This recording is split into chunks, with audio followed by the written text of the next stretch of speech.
Okay, this video is quotes from Schopenhauer, part 11. Schopenhauer says, university professors learn not for the sake of knowledge and insight, but to be able to chatter and give themselves airs.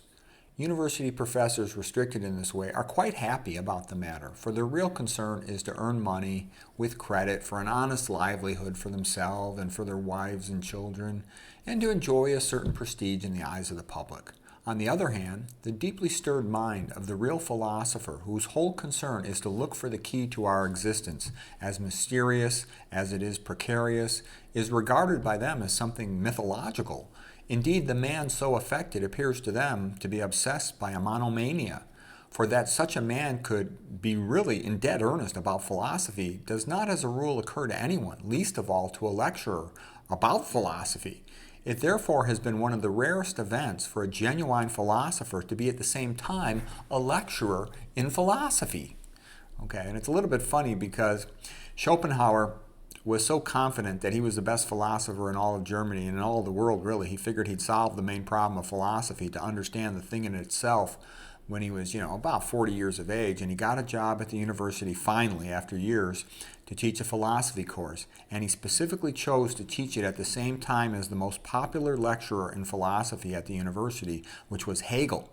Now, Hegel's a big phony idiot BS artist, but Hegel was very popular. Hegel was a celebrity in Germany, and his classrooms were packed wall to wall with people for his lectures. So when Schopenhauer scheduled on purpose his time directly opposite of Hegel, he expected his room to be full, but no one showed up to Schopenhauer's class, or about 5 students or something, just a handful. And Schopenhauer was so upset about it, and lecture after lecture, he had virtually no students, and he just gave up on his university career. That's what happened to him. He was bummed out for about 40 years. He didn't become famous till he was quite old. Okay, continuing with Schopenhauer.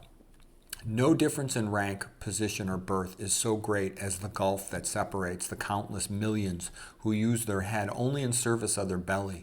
In other words, look upon it as an instrument of the will. So what he's basically saying is the average man, he only uses his brain to make some money so he can get laid and get some food. Other than that, he doesn't really care. He's not interested in thinking or understanding the world.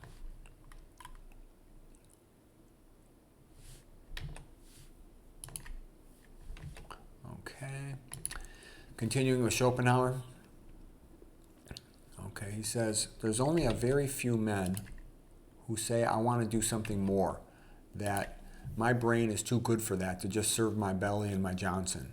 My head shall be active only in its own service. It shall try to comprehend the wondrous and varied spectacle of this world and then reproduce it in some form, whether as art or as literature, that may answer to my character as an individual. These are the truly noble, the real noblesse oblige of the world. The rest are serfs and go with the soil. The man endowed with great mental gifts, he leads a life apart from the individual life common to all. He leads a second life purely of the intellect. He devotes himself to the constant increase, rectification, and extension, not of mere learning, but of real systemic knowledge and insight. It is thus a life which raises a man and sets him above fate and its changes. Always thinking, learning, experimenting, practicing his knowledge, the man soon comes to look upon this second life as his chief mode of existence, and his merely personal life, his regular day job, as something subordinate, serving only to advance ends higher than itself. An example of this independent, separate existence is furnished by Goethe. Okay, so Schopenhauer loved Goethe. Schopenhauer... his mother, actually after his father died, she moved to Weimar because it was sort of a cultural center of Germany, because Goethe and Schiller were there. Okay, and Goethe was nice to Schopenhauer. Goethe was older than Schopenhauer. Goethe, spoke to him and, gave him some teaching and some advice. Goethe warned Schopenhauer, you need to mellow out and be sort of more gentle in your manner and thoughts when you're around regular people. This high-intensity grouchiness is going to turn people off. You're going to create enemies. Goethe told him the truth. And Schopenhauer did not listen as well as he should. Schopenhauer was such a fan of Goethe, he had a statue of Goethe in his office to motivate him. Unfortunately, he also had a statue of Kant, and Kant is a lying, blowhard scumbag, as we've talked about in other video sessions. And that, I think, is part of what did so much damage to Schopenhauer. But continuing with Schopenhauer quotes. Schopenhauer says, genius can be defined as an exceptionally clear consciousness of things, and therefore also of their antithesis, and of one's own self. If you want to earn the gratitude of your own age, you must keep in step with it. But if you do that, you will produce nothing great. If you have something great in view, you must address yourself to posterity, and only then to be sure you will probably remain unknown to your contemporaries. You will be like a man compelled to spend his life on a desert island, and there toiling to erect a memorial so that future seafarers shall know he once existed. Yeah, and that's basically me. By telling the truth in nutrition and medicine and health, I'm shadow banned and ostracized, so nobody knows I exist, but there'll be a few smart people that come along, read my books, watch my videos, and then that'll keep the truth alive, and it'll be passed on to the next generation. And, that's the best I can do, so I'm okay with it. What else am I going to do? Okay, continuing now with Schopenhauer. He says, in genius, knowledge becomes the main thing, the aim of the whole life. His own existence, on the other hand, declines to a subsidiary thing, a mere means. His mind needs to be constantly and vigorously occupied. Intellect is a magnitude of intensity, the depth of learning. It is not of extensity, the breadth of learning, which is why one man can know more than 1,000. 1,000 fools do not make one wise man. Okay, and that's very much like what Dostoevsky said. Dostoevsky said 1,000 rabbits doesn't make a horse. Okay. Schopenhauer continues. When a great mind is interrupted, disturbed, and distracted, it is capable of no more than a commonplace mind, because its superiority consists in concentrating all of its forces on one single point. This is why eminent minds have always been so extremely averse to every kind of disturbance, interruption, and distraction, and the worst is loud noise. But while the rest of the people are not especially troubled by it.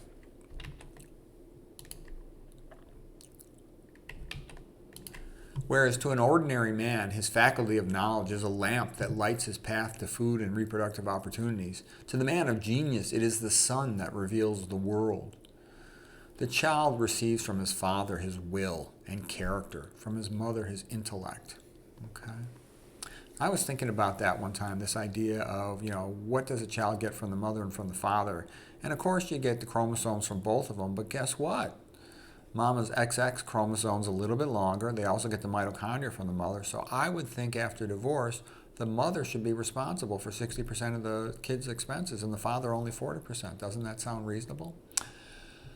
Okay, continuing, Schopenhauer says, thinking has to be nurtured and kept going by some type of interest. Yeah, if you're going to, let's say, learn a language. For example, I wanted to learn Spanish, especially I was sad after my mother died that my Spanish wasn't better. So I read the Da Vinci Code in Spanish, listened to all 16 audio CDs in Spanish. My Spanish got pretty good.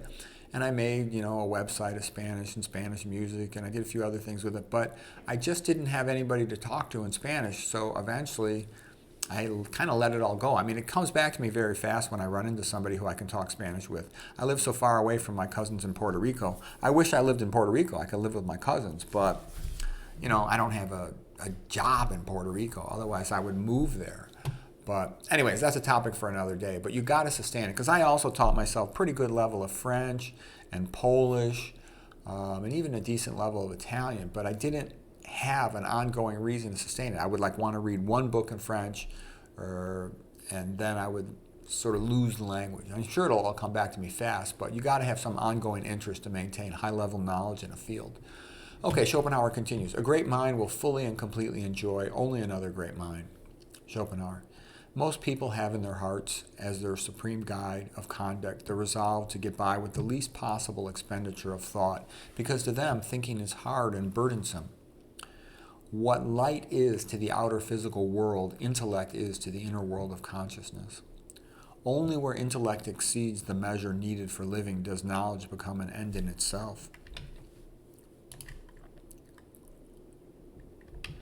It is consequently quite an abnormal event if some man's intellect deserts its natural vocation, that of serving the will by perceiving mere relations between things, and that this intellect, in order to occupy itself purely objectively, but this is precisely that which is the origin of art and poetry and philosophy, and which is therefore produced by an organ that was not originally intended for this purpose. For intellect is fundamentally a hard-working factory hand, and its demanding master is the will, which keeps it busy from morning till night. But if this hard-driven serf, the intellect, should once happen to do some work of its own voluntarily during his free time on his own initiative, and without any objective but the work itself, simply for its own satisfaction, then this could create a genuine work of art. Indeed, if pushed to the maximum, could produce a work of genius. And such as this, purely objective employment of the intellect, as well as having created all of the artistic, poetical, and philosophical achievements of the higher kind, this also creates all purely scientific achievements in general. Yeah, so he's basically saying the man who dedicates his intellect to doing something good and useful and beautiful, that's where everything good comes from. It doesn't happen by accident. It happens because they've decided to do that and use their brain for that special purpose. Okay, that's it for part 11 of Schopenhauer quotes. Hope you found that helpful.